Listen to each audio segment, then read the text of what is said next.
Your money, $697 million annually, plus the shipments of cash funds madrasas, ISIS, Al-Qaeda, Boko Haram, ISIS Khorasan, terrorist training camps. That's what it's funding.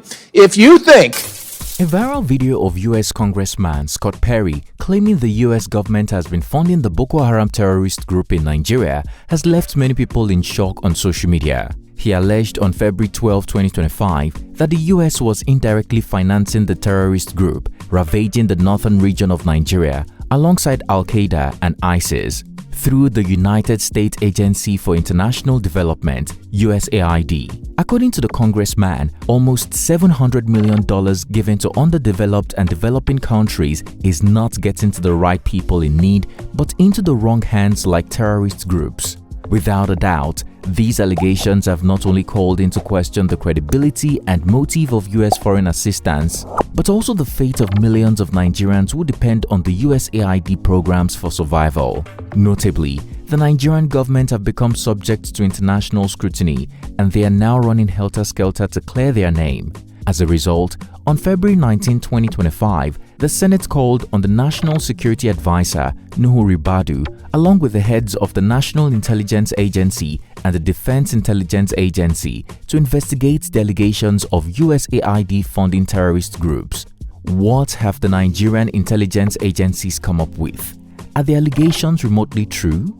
Hi, my name is Choma Chukwuka Akpota, USAID's Goodwill Ambassador for Nutrition in Nigeria. I'm here at the capital to attend the One Campaign event where we're celebrating U.S. foreign assistance to the world and especially Africa. What's good, guys? It's T-Code here for African Glitz. Since Donald Trump's inauguration as the 47th president of the U.S. in January 2025, there has been growing anxiety about the fate of USAID programs. This comes on the heels of President Trump's 90-day stop work order for all USAID programs and employees, which many speculated may become permanent. Former US President John F. Kennedy established the USAID in 1961 to coordinate foreign assistance to over 100 countries, primarily in Africa, Asia, Latin America, the Middle East, and Eastern Europe. Particularly in Nigeria, the agency has been operating for decades, with millions benefiting from the US President's Emergency Plan for USAID Relief, PEPFAR, and recent electrification projects. The USAID provides humanitarian relief in Boko Haram affected areas, focusing mainly on assisting internally displaced persons, IDPs, providing emergency food aid, improving healthcare access, and countering violent extremism through education and peace-building efforts. Unfortunately, President Trump announced that USAID may have to go because he wants to put America first and divert the average annual disbursement of about $23 billion to Americans. Elon Musk, a tech billionaire working with Trump to cut the government's running costs, claims USAID is a criminal organization, a sentiment echoed by US Congressman Scott Perry. On February 12, 2025, the Republican politician from Pennsylvania spoke during the first hearing of the subcommittee on delivering on government efficiency.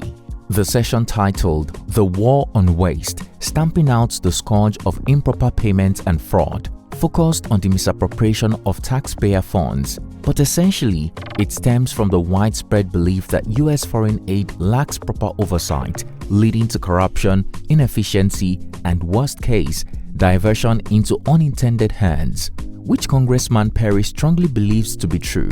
While speaking, the House of Representatives member alleged that about $697 million of taxpayer money given as foreign aid was funding terrorist groups, including the Boko Haram.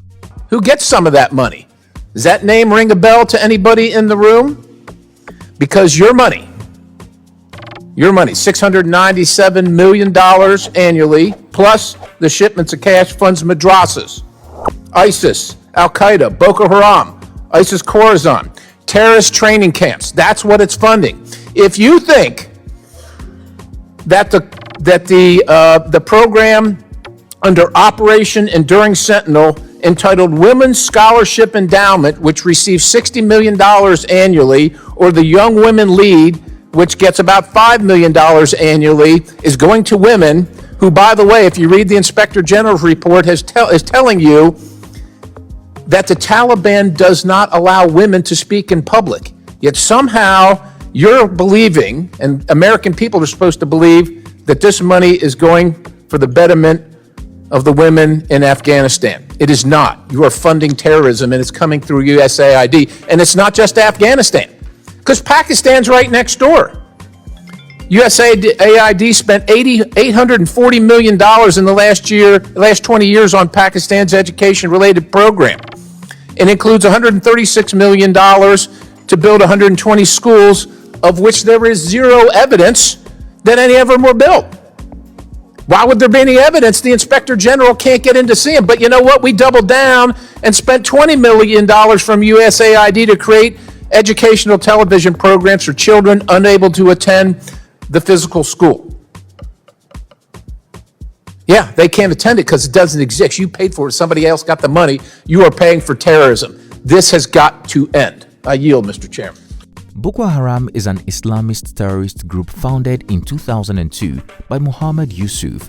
The group's objectives include promoting Sunni Islam and eliminating Shia Islam in Nigeria. Boko Haram, which loosely translates to Western education is forbidden, has been responsible for mass kidnappings, village massacres, terrorist bombings, and destabilization of much of the country's northeast. Unlike groups such as ISIS, which rely on funding from wealthy donors, terrorist financing experts argue that Boko Haram relies on local criminal operations such as kidnappings for ransom, illegal trade, smuggling operations, and extortion of local populations. However, the startling revelation from US Congressman Perry, whether backed by fact or not, has put Boko Haram financing under scrutiny. Is the USAID where most of their funding comes from? Is the Nigerian government aware of this? On social media, popular investigative journalist David Hundane seems to agree with Rep. Scott Perry, asserting that the US has been using its aid projects to cover up to fund terrorist groups to achieve their personal interests. Rep. Scott Perry's comments about USAID funding Boko Haram touched a nerve in Nigeria. But are you aware that the US government has a long and well-publicized history of funding Islamist terror groups to achieve geopolitical goals? He wrote, while sharing a video explaining in detail. Social media influencer Very Dark Man urged President Bola Ahmed Tinubu-led government to challenge the allegations if their hands are clean.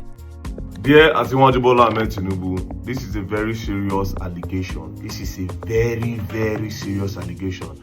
And to the respective heads of all our security agencies in Nigeria, this is a very serious allegation that should not be overlooked. Over time, we have heard different stories that Boko Haram are being sponsored by the West, but there was no clearer evidence than this particular evidence. I mean, this man is privileged with a lot of information. So him coming out to say that the USAID, the money that is supposed to be used to sponsor countries in development, are being used to sponsor terrorism in different countries, to cause chaos in those countries, so that they can make more money in those countries and also make more money with the USAID. It's just crazy. Now, the problem now is not what this man is saying. It's the way the government is even reacting to this, right? The government are actually not saying anything about this. This man is telling us that he's literally saying, I know the people responsible for the buying of a lot of people in Nigeria through Boko Haram. That's what he's saying. He's literally saying, I know them, because he has pointed that it is the USAID. So I would expect that the Nigerian government, as Asiwaju Bola Ahmed Tinubu government, would actually do a deep investigation and bring this man, or maybe tell him, ask him question. You have the rights. He literally called Boko Haram that have affected the lives of a lot of people and caused chaos in Nigeria. You know, turned a lot of states upside down. See Borno State. See, a lot of northern states have been turned upside down. A lot of people cannot go to school. A lot of them have to run away because of insecurity and insurgency from all those states, and because of the Boko Haram. So this guy has come out to say, okay, yes, I'm giving you people a direction so that you people can know where the problem is coming from and know what have affected us in Nigeria, because Boko Haram is still affecting us up till now. So the Nigerian government are quiet, and I'm surprised. Unless, of course, if they know about it and they have been the one that have been cleaning up. Because, to be honest, there's nothing that gets past the eyes of the government. That's just the truth. There's nothing that gets past the eyes of the government, unless if they deliberately want to keep quiet. Because normally, you get what you go talk, DSS will come pick you. You get what you go come talk, NSA will come pick you. You get what you go talk, police will come pick you. They'll talk say it's an act of terrorism. They just literally exposed what. Do you know how many people were Boko Haram don't buy because of this insecurity and insurgency? You know what Boko Haram don't do for this country at all? Up till now, there was still a news last week where Boko Haram enters army camp, allegedly go by army, carry their guns, carry them run.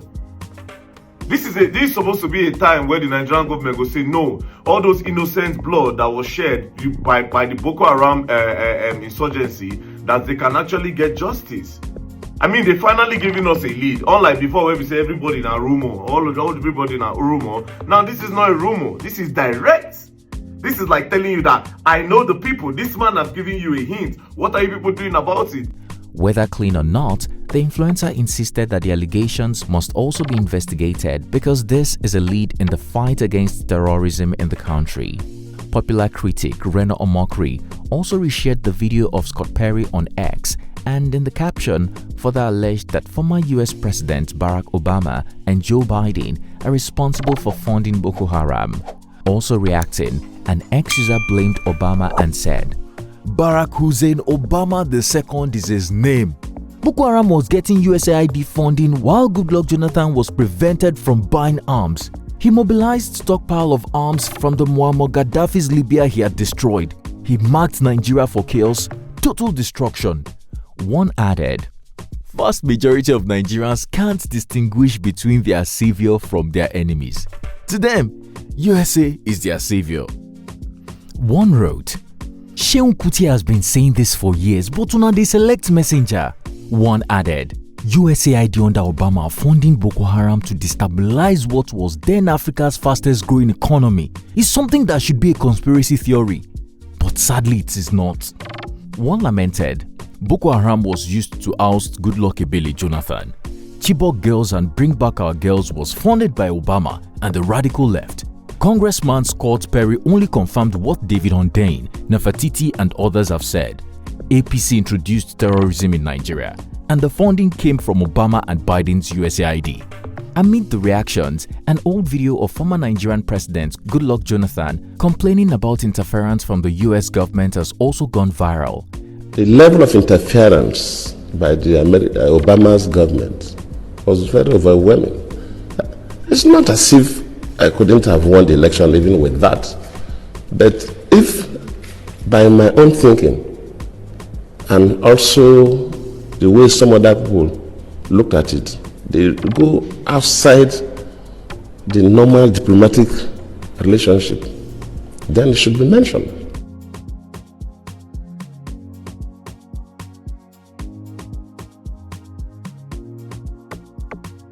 Sending that person to Nigeria at the eve of election, after Obama even issued a statement directing Nigerians to vote for the next chapter, that tells you something.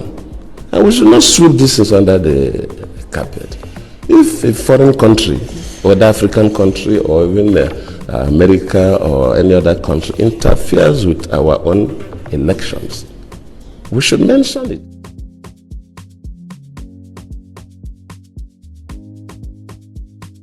Immediately the Chibok issue came up, we expect Nigerians to be concerned. How do we get these girls out? Within a couple of days, we saw people going to the US with Bring Back Our Girls placards. How? Why? And of course, the Mrs. Obama received one of those placards. I cannot take responsibility for the abduction. I don't control Boko Haram. They are criminals. But as a president, of course, you know, it's not the president that go to the field. You have security and intelligence officers that do the work. Let me admit that, yes, maybe they do their best, but their best was not good enough for us to recover the girls. That does not mean that I'm trying to remove myself from any blame. Yes, I may not be blamed for the action, but I could be blamed that my security and intelligence are not strong enough to be able to rescue. At the same time, Rep. Scott Perry's allegations appear to have touched a nerve in the Nigerian government. On February 19, 2025, The Nigeria Governors Forum interrogated the U.S. Ambassador to Nigeria, Richard Mills, about the diabolic claims that the USAID was funding Boko Haram. Wasting no time, Mills defended the agency and the U.S. government, insisting the allegations were baseless. According to the ambassador, no nation condemns Boko Haram's violence more strongly than the U.S. Mills added that the U.S. has strict policies to prevent USAID or any other U.S. assistance from being diverted to terrorist groups like Boko Haram. Let me be clear. There's no friend of Nigeria that has been stronger in its condemnation of the violence of Boko Haram and Boko Haram's contempt for human life than the United States. We have labeled Boko Haram since 2013 a foreign terrorist organization, a designation that was designed to block Boko Haram from carrying out any asset transfers to the United States, allows us to arrest and seize members of Boko Haram, and allows us to cooperate in investigations with the Nigerian government. We, I can assure you, have policies and procedures in place to ensure that USAID funding, any of our assistance funding, whether it comes from USAID, the Department of Defense, the State Department, is not diverted to a terrorist group like Boko Haram. There's absolutely no evidence that I have seen that has occurred. And certainly if we ever had evidence presented to us that a program funding was being diverted to Boko Haram, we would immediately investigate, along with our Nigerian partners. And so I just want to be clear that when it comes to Boko Haram, the United States stands with Nigeria in wanting to rid this country of the scourge that organization represents. The U.S. ambassador to Nigeria further reassured that President Donald Trump's administration did not cut assistance but implemented a 90-day pause to develop ways to make it more effective. On the X app, the verified account of the U.S. mission in Nigeria also reassured everyone that the U.S. uses a comprehensive monitoring and evaluation system to ensure U.S. assistance reaches those who need it. The post also revealed that the U.S. would continue to work with Nigeria and its regional partners to counter terrorism. Prominent human rights lawyer Emmanuel Ogebe, an expert on Nigeria terrorism, also refuted Congressman Perry's allegation. Ogebe, who was instrumental in listing Boko Haram as a foreign terrorist organization, FTO, said Perry's claims are blatantly false, misleading, and endangers the lives of American diplomats and Christians and aid workers involved in human Ariana efforts in the northern part of Nigeria, where Boko Haram has a stronghold. In an open letter, the human rights lawyer urged Congressman Perry to take back his words before people get hurt. I hope you will quickly repudiate your false claim regarding Boko Haram before anyone gets hurt. No political propaganda or showboating is worth putting Americans' lives at risk abroad for a lie, he wrote. The Senate has also called on the National Security Advisor Nuhu Ribadu and the head of intelligence agencies to investigate the allegations. But because we know how it goes in Nigeria, do you suspect the Nigerian government is complicit in diverting USAID funds to terrorist groups? If not, are they in the know and choose to do nothing? Since Congressman Scott Perry hasn't yet replied, does that mean the allegations are even true, or is he piling up evidence to support his claim? Finally, will these allegations end the USAID programs in Nigeria? Let's head to the comment section to share our opinion. If you enjoyed this video, please like and share with your loved ones. Also, don't forget to subscribe to our channel so you can be notified when we drop a new video. Thanks for watching. It's Tikud here, and I'll see you again soon.